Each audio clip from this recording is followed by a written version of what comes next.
ಓಂ ಶಾಂತಿ. ಇವತ್ತು ಮಾತಾಡೋಕೆ ಒಂದು ಆ, ತುಂಬಾ ಇಂಟ್ರೆಸ್ಟಿಂಗ್ ಆದ ವಿಷಯ ಇದೆ. ಇದು ನಾವು ಜಗತ್ತನ್ನು ನೋಡುವ ರೀತಿಯನ್ನೇ ಸ್ವಲ್ಪ ಬದಲಾಯಿಸಬಹುದು. ಹೌದು, ಇದು ನಮ್ಮ ಸಾಮಾನ್ಯ ತಿಳಿವಳಿಕೆ ಅಂದ್ರೆ ಕಣ್ಣಿಗೆ ಕಾಣೋ ವಾಸ್ತವ ಇದೆಯಲ್ಲ, ಅದರ ಆಚೆಗಿನ ಒಂದು ಚರ್ಚೆ. ನಿಜ. ನಮ್ಮತ್ತಿರೋ ಸೋರ್ಸ್ ಮೆಟೀರಿಯಲ್ 3 ಲೋಕಗಳ ಒಂದು ಪರಿಕಲ್ಪನೆಯ ಬಗ್ಗೆ ಹೇಳತ್ತೆ. ಹ್ಮ್ ಈ ಟಾಪಿಕ್ ಬಗ್ಗೆ ಗೊತ್ತಿರೋರಿಗೆ ಪರಮಧಾಮ, ಸೂಕ್ಷ್ಮವತನ ಮತ್ತೆ ಭೌತಿಕ ಜಗತ್ತು ಅನ್ನೋ ಹೆಸರುಗಳು ಹೊಸದೇನಲ್ಲ. ಆದ್ರೆ ಇವತ್ತು ನಾವು ಬರೀ ಅವುಗಳನ್ನ ವಿವರಿಸುವುದಲ್ಲ, ಅದರ ಹಿಂದಿನ ತರ್ಕವನ್ನ, ಲಾಜಿಕನ್ನ ಅರ್ಥ ಮಾಡ್ಕೊಳ್ಳೋಕ್ ಪ್ರಯತ್ನಿಸೋಣ. ಎಕ್ಸಾಕ್ಟ್ಲಿ. ಈ 3 ಲೋಕಗಳು ಯಾಕೆ ಬೇಕು, ಈ ದೃಷ್ಟಿಕೋನ ನಮ್ಮ ಜೀವನದ ಮೇಲೆ ಹೇಗೆ ಪರಿಣಾಮ ಬೀರಬಹುದು, ಇದನ್ನೇ ನಾವಿವತ್ತು ಸ್ವಲ್ಪ ಆಳವಾಗಿ ನೋಡೋಣ. ಹೌದು, ಇಲ್ಲಿಂದಲೇ ಆ ಮೂಲಭೂತ ಪ್ರಶ್ನೆ ಶುರುವಾಗುತ್ತೆ. ನಮ್ಮ ಇಂದ್ರಿಯಗಳಿಗೆ ಗೋಚರಿಸೋನಷ್ಟೇ ಸತ್ಯನಾ, ಅಥವಾ ನಮ್ಮ ಪ್ರಜ್ಞೆಗೆ ಅಂದ್ರೆ ನಾನು ಅನ್ನೋ ಅರಿವಿಗೆ ಬೇರೆ ಆಯಾಮಗಳಿರಬಹುದಾ? ಸರಿ, ಹಾಗಾದ್ರೆ ಇದನ್ನು ಸ್ವಲ್ಪ ಬಿಡಿಸಿ ನೋಡೋಣ. ಮೊದಲನೇದು, ಈ 3 ಲೋಕಗಳು ಅಂದ್ರೇನು ಅಂತ ಸ್ಪಷ್ಟಪಡಿಸೋಣ. ನಮ್ಮ ಸೋರ್ಸ್ ಮೆಟೀರಿಯಲ್ ಪ್ರಕಾರ ಮೊದಲನೇದು ಪರಮಧಾಮ. ಹೌದು, ಇದನ್ನ ಹಾಗೆ ಹೇಳೋದಾದರೆ ಎಲ್ಲ ಆತ್ಮಗಳ ಮತ್ತು ಪರಮಾತ್ಮನ ಶಾಶ್ವತವಾದ ಮನೆ, ಅಂದ್ರೆ ಪರ್ಮನೆಂಟ್ ಅಡ್ರೆಸ್ ಅಂತ ಹೇಳ್ಬೋದು. Permanent address, okay. ಅದೊಂದು ಸಂಪೂರ್ಣವಾಗಿ ಶುದ್ಧ, ಶಾಂತ ಸ್ಥಿತಿ. ಅಲ್ಲಿ ಶಬ್ದವಾಗ್ಲಿ ರೂಪವಾಗ್ಲಿ ಇಲ್ಲ, ಕೇವಲ ನಿರಾಕಾರ ಪ್ರಕಾಶ. ಇದನ್ನ ಎಲ್ಲದರ ಮೂಲಬಿಂದು ಅಥವಾ ಒಂದು ರೀತಿ ಹೋಮ್ ಬೇಸ್ ಅಂತ ಕರಿಬೋದು. ಹೋಮ್ ಬೇಸ್, ಸರಿ. ಎರಡನೇದು ಸೂಕ್ಷ್ಮವತನ.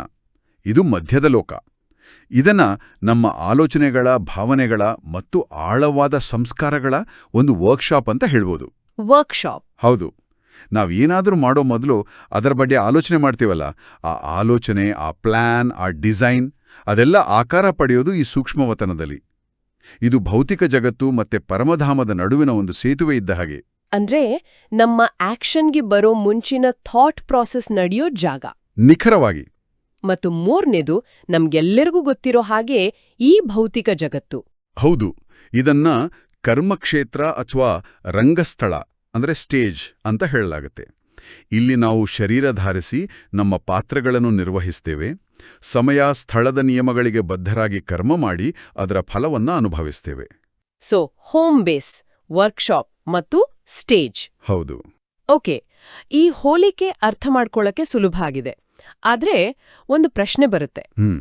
ಈ 3 ಲೋಕಗಳು ಅಂತ ಯಾಕ್ ಬೇಕು? ನಾವಿರೋ ಈ ಭೌತಿಕ ಜಗತ್ತು ಒಂದೇ ಸತ್ಯ ಅಂದ್ರೆ ಸಾಕಾಗಲ್ವಾ? ಯಾಕಿದನ್ನ ಇಷ್ಟು ಕಾಂಪ್ಲಿಕೇಟ್ ಮಾಡಬೇಕು? ಇದು ಬಹಳ ಮುಖ್ಯವಾದ ಪ್ರಶ್ನೆ.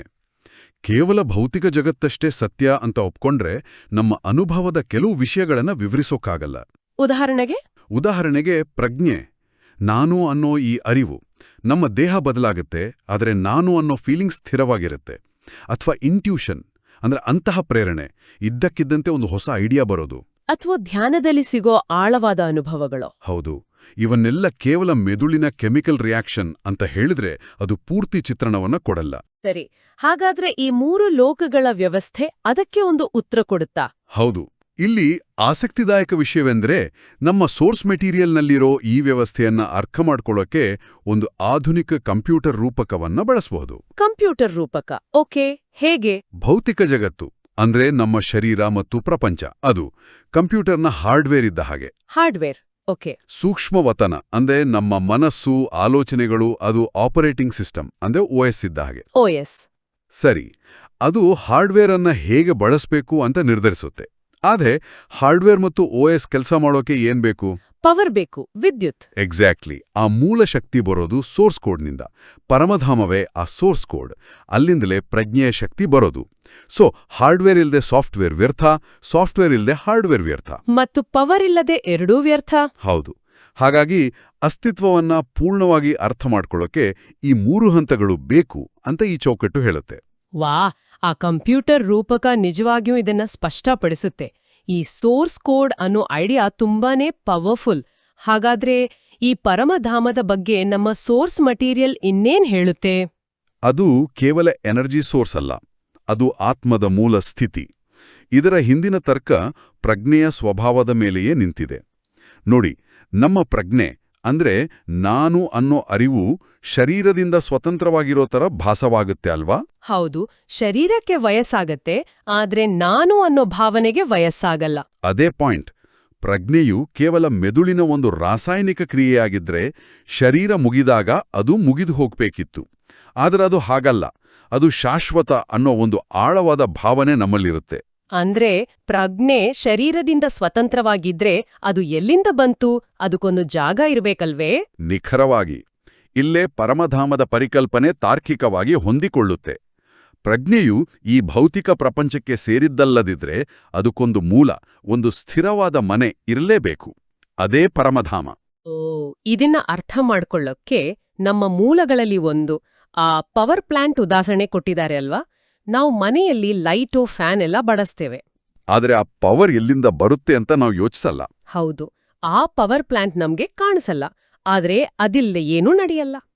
ಹಾಗೆಯೇ ಪರಮಧಾಮ ಆತ್ಮಗಳ ಪ್ರಜ್ಞಾಶಕ್ತಿಯ ಪವರ್ ಪ್ಲಾಂಟ್ ಇದ್ದ ಹಾಗೆ. ಅತ್ಯುತ್ತಮ ಹೋಲಿಕೆ. ಈಗ ಸೂಕ್ಷ್ಮ ವತನಕ್ಕೆ ಬರೋಣ. ನಮ್ಮ ಆಪರೇಟಿಂಗ್ ಸಿಸ್ಟಮ್, ನಮ್ಮ ಸೃಜನಾತ್ಮಕ ಆಲೋಚನೆಗಳು ಅಥವಾ ಕನಸಲ್ಲಿ ಸಿಗೋ ಪರಿಹಾರಗಳು, ಇದೆಲ್ಲ ನಮ್ಮ ಸೂಕ್ಷ್ಮ ಶರೀರವು ಸೂಕ್ಷ್ಮ ವತನದಲ್ಲಿ ಮಾಡುವ ಚಟುವಟಿಕೆಗಳ ಪರಿಣಾಮ ಆಗಿರಬಹುದು. ನಮ್ಮ ಭೌತಿಕ ಕರ್ಮಗಳಿಗೆ ಅದು ಬ್ಲೂ ಪ್ರಿಂಟ್ ತಯಾರು ಮಾಡೋ ಜಾಗ. ಕರೆಕ್ಟ್. ಸರಿ, ಈಗ ನಾವು ಈ ಭೌತಿಕ ಜಗತ್ತು ಅಂದರೆ ರಂಗಸ್ಥಳದ ಬಗ್ಗೆ ಮಾತಾಡೋಣ. ಇದನ್ನ ಕರ್ಮದ ರಂಗಮಂಚ ಅಂತ ಹೇಳಲಾಗಿದೆ. ಹೌದು. ಇಲ್ಲಿ ನಾವು ಆ ಬ್ಲೂ ಪ್ರಿಂಟ್ಗಳನ್ನ ಆಕ್ಷನ್ಗೆ ತರ್ತೇವೆ ಮತ್ತು ಪ್ರತಿಯೊಂದು ಆಕ್ಷನ್ಗೂ ಒಂದು ರಿಯಾಕ್ಷನ್ ಇರುತ್ತೆ. ಅದನ್ನೇ ನಾವು ಕರ್ಮದ ನಿಯಮ ಅಂತ ಕರೆಯೋದು. ಇದೊಂದು ದೊಡ್ಡ ನಾಟಕದ ವೇದಿಕೆ. ಇಲ್ಲಿ ಆತ್ಮಗಳು ಬೇರೆ ಬೇರೆ ಶರೀರಗಳೆಂಬ ವೇಷಭೂಷಣಗಳನ್ನು ಧರಿಸಿ ತಮ್ಮ ತಮ್ಮ ಪಾತ್ರಗಳನ್ನು ನಿರ್ವಹಿಸ್ತವೆ. ಒಂದು ನಿಮಿಷ, ನೀವು ನಾಟಕ ಅಂತ ಹೇಳ್ದ್ರಿ. ಇದನ್ನೇ ದೊಡ್ಡ ಚಿತ್ರಣಕ್ಕೆ ಜೋಡಿಸಿದ್ರೆ ನಮ್ಮ ಮೂಲಗಳಲ್ಲಿ ಈ ಇಡೀ ಜಗತ್ತು 5000 ವರ್ಷಗಳ ಚಕ್ರದಲ್ಲಿ ಪುನರಾವರ್ತನೆಯಾಗುವ ಒಂದು ದೊಡ್ಡ ನಾಟಕ ಅಂತ ಹೇಳಲಾಗಿದೆಯಲ್ಲ, ಇದರ ಅರ್ಥವೇನು? ಹೌದು, ಮೂಲಗಳು ಈ ಜಗತ್ತಿನ ಇತಿಹಾಸವನ್ನ ಒಂದು ಬೃಹತ್ ನಾಟಕದಂತೆ ನೋಡ್ತವೆ. ಈ ನಾಟಕದ ಅವಧಿ 5000 ವರ್ಷಗಳು ಮತ್ತು ಇದು ಮತ್ತೆ ಮತ್ತೆ ಪುನರಾವರ್ತನೆಯಾಗುತ್ತೆ. ಮತ್ತೆ? ಹೌದು. ನಾಟಕದಲ್ಲಿ ದೃಶ್ಯಗಳು ಬದಲಾಗುವಂತೆ ಈ ವಿಶ್ವ ನಾಟಕದಲ್ಲೂ ಯುಗಗಳು ಬದಲಾಗುತ್ತವೆ, ನಾಗರಿಕತೆಗಳು ಹುಟ್ಟಿ ಅಳಿಯುತ್ತವೆ. ಆದರೆ ನಾಟಕದ ಮೂಲಕತೆ, ಅದರ ಏರಿಳಿತಗಳು ಒಂದೇ ರೀತಿ ಇರುತ್ತೆ. ಒಂದು ನಿಮಿಷ. ಇಲ್ಲಿ ನನಗೆ ಒಂದು ದೊಡ್ಡ ಕನ್ಫ್ಯೂಷನ್ ಇದೆ. ನಾಟಕದ ಸ್ಕ್ರಿಪ್ಟ್ ಮೊದಲೇ ಬರ್ದಾಗಿದೆ, ಅದು ಮತ್ತೆ ಮತ್ತೆ ನಿಖರವಾಗಿ ರಿಪೀಟ್ ಆಗುತ್ತೆ ಅಂದ್ರೆ ನಮ್ಮ ಆಯ್ಕೆಯ ಸ್ವಾತಂತ್ರ್ಯ ಎಲ್ಲಿದೆ? ನಾವು ಕೇವಲ ಕೈಗೊಂಬೆಗಳ? ಇದು ಕೇಳೋಕೆ ಪಕ್ಕಾ ಡಿಟರ್ಮಿನಿಸಂ ಥರ ಇದೆ. ಖಂಡಿತ, ಇದು ಕೇಳೋಕೆ ಹಾಗೆ ಅನಿಸುತ್ತೆ. ಆದರೆ ಮೂಲಗಳು ಇದನ್ನ ಸಂಪೂರ್ಣ ಅದೃಷ್ಟವಾದಿ ಅಂತ ಹೇಳಲ್ಲ. ಚಕ್ರದ ದೊಡ್ಡ ಚೌಕಟ್ಟು ಪುನರಾವರ್ತನೆಯಾಗಬಹುದು, ಆದರೆ ಆ ಚೌಕಟ್ಟಿನೊಳಗೆ ಪ್ರತಿ ಆತ್ಮವು ತನ್ನ ಪಾತ್ರವನ್ನ ಹೇಗೆ ನಿರ್ವಹಿಸುತ್ತೆ ಅನ್ನೋದು ಅದರ ಸ್ವಾತಂತ್ರ್ಯಕ್ಕೆ ಬಿಟ್ಟಿದ್ದು. ಹೇಗೆ? ಒಬ್ಬ ನಟನಿಗೆ ತನ್ನ ಸಂಭಾಷಣೆ ಮತ್ತು ಸನ್ನಿವೇಶ ಮೊದಲೇ ಗೊತ್ತಿರುತ್ತೆ. ಆದರೆ ಆ ಸಂಭಾಷಣೆಯನ್ನ ಯಾವ ಭಾವನೆಯಿಂದ ಹೇಳಬೇಕು, ಎಷ್ಟು ಶ್ರೇಷ್ಠವಾಗಿ ಅಭಿನಯಿಸಬೇಕು ಅನ್ನೋದು ಅವನ ಕೈಯಲ್ಲೇ ಇರುತ್ತಲ್ವಾ? ಅಂದ್ರೆ ಸನ್ನಿವೇಶ ಒಂದೇ ಇರಬಹುದು, ಆದ್ರೆ ನಮ್ಮ ಪ್ರತಿಕ್ರಿಯೆ, ನಮ್ಮ ಅಭಿನಯ ನಮ್ಮ ಕೈಯಲ್ಲಿದೆ ಅಂತಾನಾ? ನಿಖರವಾಗಿ. ನಮ್ಮ ಪಾತ್ರ ಏನೇ ಇರ್ಲಿ, ಅದನ್ನು ಅತ್ಯುತ್ತಮವಾಗಿ ನಿರ್ವಹಿಸುವುದು ಅಂದ್ರೆ ನಮ್ಮ ಕರ್ಮಗಳನ್ನ ಮತ್ತು ನಮ್ಮ ಪ್ರಜ್ಞೆಯ ಗುಣಮಟ್ಟವನ್ನ ಉನ್ನತವಾಗಿಟ್ಕೊಳ್ಳೋದು ನಮ್ಮ ಜವಾಬ್ದಾರಿ. ನಮ್ಮ ಆಯ್ಕೆಗಳು ಅಲ್ಲಿವೆ. ಓಕೆ, ಅದು ಸ್ಪಷ್ಟವಾಯಿತು. ಹಾಗಾದ್ರೆ ಈ ನಾಟಕದ ಉದ್ದೇಶವೇನು? ಇದೆಲ್ಲ ಯಾಕೆ ನಡೀತಾ ಇದೆ? ಇದರ ಮುಖ್ಯ ಉದ್ದೇಶ ಆತ್ಮಗಳ ಆಧ್ಯಾತ್ಮಿಕ ವಿಕಾಸ ಮತ್ತು ಶುದ್ಧೀಕರಣ. ವಿಭಿನ್ನ ಪಾತ್ರಗಳನ್ನು ನಿರ್ವಹಿಸ್ತಾ ಸುಖ ದುಃಖದ ಅನುಭವಗಳನ್ನು ಪಡೆಯುತ್ತಾ ಆತ್ಮಗಳು ಪಾಠಗಳನ್ನು ಕಲಿತವೆ. ತಮ್ಮ ಮೂಲ ಶುದ್ಧ ಸ್ಥಿತಿಗೆ ಅಂದ್ರೆ ಪರಮಧಾಮಕ್ಕೆ ವಾಪಸ್ ಹೋಗಲು ಅರ್ಹವಾಗುತ್ತವೆ. ಇದೊಂದು ಕಲಿಯುವ ಪ್ರಯಾಣ. ಹಾಗಾದರೆ ಈ ಬೃಹತ್ ನಾಟಕದಲ್ಲಿ ಪರಮಾತ್ಮನ ಪಾತ್ರವೇನು? ಅವರು ಒಬ್ಬ ನಟರೇ? ಇಲ್ಲ. ಮೂಲಗಳ ಪ್ರಕಾರ ಪರಮಾತ್ಮನು ಈ ನಾಟಕದ ಸೃಷ್ಟಿಕರ್ತ ಮತ್ತು ನಿರ್ದೇಶಕ. ಆದರೆ ಅವರೊಬ್ಬ ನಟನಲ್ಲ. ಅವರು ಈ ನಾಟಕದ ಚಕ್ರದಿಂದ ಹೊರಗಿರ್ತಾರೆ.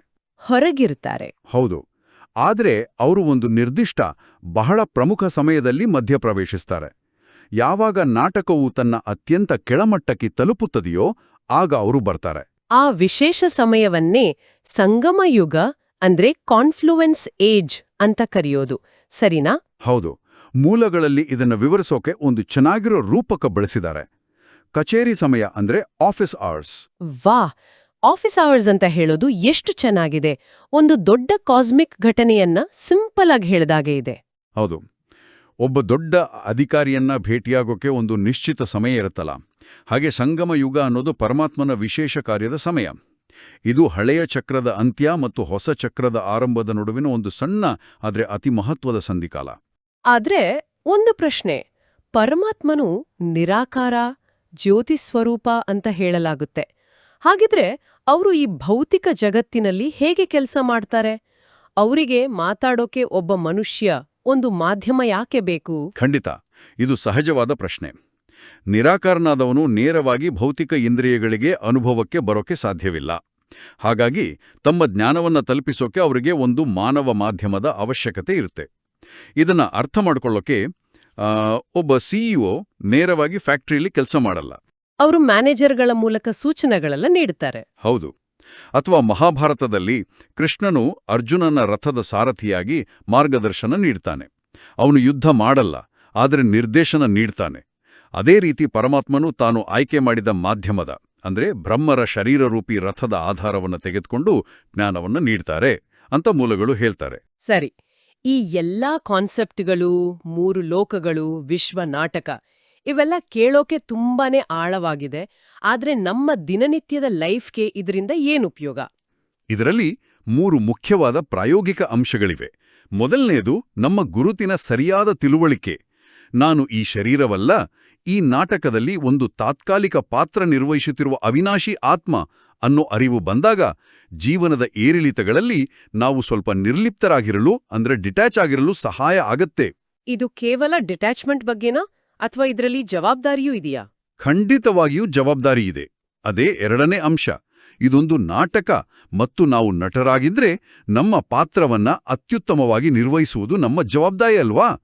ಇಲ್ಲಿ ಒಂದು ಅದ್ಭುತವಾದ ವಿಚಾರವಿದೆ. ಏನು? ಈ ಚೌಕಟ್ಟಿನ ಪ್ರಕಾರ ಪ್ರಜ್ಞೆ ಈ ಬ್ರಹ್ಮಾಂಡದ ಕರೆನ್ಸಿ ಇದ್ದಾಗೆ. ನಮ್ಮ ಪ್ರತಿಯೊಂದು ಆಲೋಚನೆ, ಪ್ರತಿಯೊಂದು ಕರ್ಮ ಅದು ಒಂದು ಕಲೆಕ್ಟಿವ್ ಸ್ಪಿರಿಚುವಲ್ ಅಕೌಂಟ್ಗೆ ನಾವು ಹಾಕೋ ಡೆಪಾಸಿಟ್ ಅಥವಾ ಮಾಡೋ ವಿತ್ಡ್ರಾವಲ್ ಇದ್ದಾಗೆ.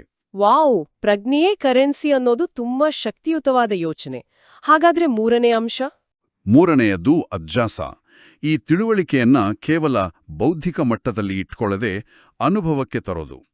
ಮೂಲಗಳ ಪ್ರಕಾರ ಇದಕ್ಕಾಗಿ ಧ್ಯಾನದ ಮೂಲಕ ನಮ್ಮ ಮೂಲ ಸ್ವರೂಪ ಆತ್ಮ ಮತ್ತು ನಮ್ಮ ಮೂಲ ಮನೆ ಪರಮಧಾಮ ಜೊತೆ ಸಂಪರ್ಕವನ್ನ ಸಾಧಿಸುವುದು ಮುಖ್ಯ. ಆ ಶಾಂತಿಯನ್ನ ಅನುಭವಿಸೋದ್ರಿಂದ ದಿನನಿತ್ಯದ ಸವಾಲುಗಳನ್ನ ಎದುರಿಸೋಕೆ ಆಂತರಿಕ ಶಕ್ತಿ ಸಿಗುತ್ತೆ. ಹೌದು. ಹಾಗಾದ್ರೆ ಇಂದಿನ ಚರ್ಚೆಯನ್ನ ಒಟ್ಟಾರೆಯಾಗಿ ನೋಡಿದ್ರೆ 3 ಲೋಕಗಳ ಪರಿಕಲ್ಪನೆ, ವಿಶ್ವನಾಟಕ, ಸಂಗಮಯುಗ ಇವೆಲ್ಲವೂ ಸೇರಿ ನಮ್ಮ ಅಸ್ತಿತ್ವಕ್ಕೆ ಒಂದು ಹೊಸ ಆಯಾಮವನ್ನೇ ನೀಡುತ್ತೆ. ಹೌದು. ನಮ್ಮ ಅಸ್ತಿತ್ವವು ಕಣ್ಣಿಗೆ ಕಾಣುವುದಕ್ಕಿಂತ ಮತ್ತು ಅನುಭವಕ್ಕೆ ಬರುವುದಕ್ಕಿಂತ ಹೆಚ್ಚು ವಿಸ್ತಾರವಾಗಿರಬಹುದು ಅನ್ನೋ ಆಲೋಚನೆಯೇ ಬಹಳ ಗಹನವಾದದ್ದು. ಮತ್ತು ಕೊನೆಯದಾಗಿ ಕೇಳುವರಿಗೆ ಒಂದು ಅಂತಿಮ ಚಿಂತನೆಯನ್ನ ಬಿಟ್ಟುಹೋಗೋಣ. ಇದು ಇದೇ ಮೂಲ ಸಾಮಗ್ರಿಯಿಂದಲೇ ಹುಟ್ಕೊಂಡಿದೆ. ಖಂಡಿತ, ಹೇಳಿ. ಈ ಜಗತ್ತು ಒಂದು ನಾಟಕ ಮತ್ತು ನಾವೆಲ್ಲರೂ ಅದರಲ್ಲಿ ನಟರಾಗಿದ್ದರೆ ಒಂದು ಪ್ರಮುಖ ಪ್ರಶ್ನೆ ಏಳುತ್ತೆ. ನಾವು ಅರಿವಿಲ್ಲದೆ ಯಂತ್ರಗಳಂತೆ ಮೊದಲೇ ನಿಶ್ಚಯಿಸಿದ ಪಾತ್ರವನ್ನ ಕೇವಲ ನಿರ್ವಹಿಸುತ್ತಿದ್ದೇವೆಯಾ? ಅಥವಾ ಕರ್ಮಗಳ ಶ್ರೇಷ್ಠತೆಯನ್ನ ಸುಧಾರಿಸಲು ಪ್ರಯತ್ನಿಸುತ್ತಿದ್ದೇವೆಯಾ? ಆಟೋಮ್ಯಾಟಿಕ್ ಪೈಲಟ್ ಮೋಡ್ನಲ್ಲಿ ಬದುಕುತ್ತಿದ್ದೇವೆಯಾ ಅಥವಾ ಪ್ರಜ್ಞಾಪೂರ್ವಕವಾಗಿ ನಮ್ಮ ಪಾತ್ರವನ್ನ ಜೀವಿಸುತ್ತಿದ್ದೇವೆಯಾ ಅಂತ. ಈ ನಾಟಕದ ಮುಂದಿನ ದೃಶ್ಯವನ್ನು ಬರೆಯುವಲ್ಲಿ ನಮ್ಮ ಪ್ರಜ್ಞಾಪೂರ್ವಕ ಆಯ್ಕೆಗೆ ಎಷ್ಟು ಪಾತ್ರವಿರಬಹುದು? ಈ ಬಗ್ಗೆ ಚಿಂತಿಸುವುದು ಬಹುಶಃ ಪ್ರಯೋಜನಕಾರಿಯಾಗಬಹುದು. ಓಂ ಶಾಂತಿ.